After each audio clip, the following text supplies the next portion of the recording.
Nay, tay, gusto mo matuwa yung anak mo? Bilhan mo siya ng pencil case ng ganito, yung Spider-Man. Sino ba nang hindi matutuwa? Sasakyan na siya, tapos Spider-Man pa.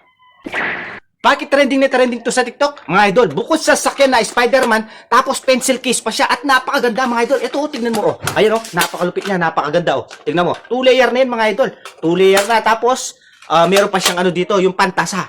Napakaganda ano to mga idol, pencil case. Biruin mo ha, pagkatapos niyang mag-aral mga idol, meron pa siya laruan, di ba? Napakaganda ng pencil case. Tapos ang tanong mo kung ano to, mga idol, lata to. Ito lata. Ayan oh, mga idol, lata siya.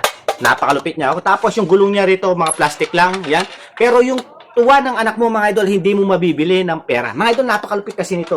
Napakaganda. Biruin mo ano, nag-aaral na siya, natutuwa pa. Biruin mo, meron siyang pencil case, tapos napakaganda pa, meron pa siya laruan. Mga idol, magpe-pencil case ka na rin yung matutuwa na yung anak mo. Mga idol, ilalagay sa Yellow Basket ang link na to para makabili ka at para matuwa naman yung anak mo. Okay? Mga idol, nasa Yellow Basket natin, habang mura, habang bagsak presyo, i-click mo Yellow Basket at mag-check out ka na ng pencil case ng ganito. Okay?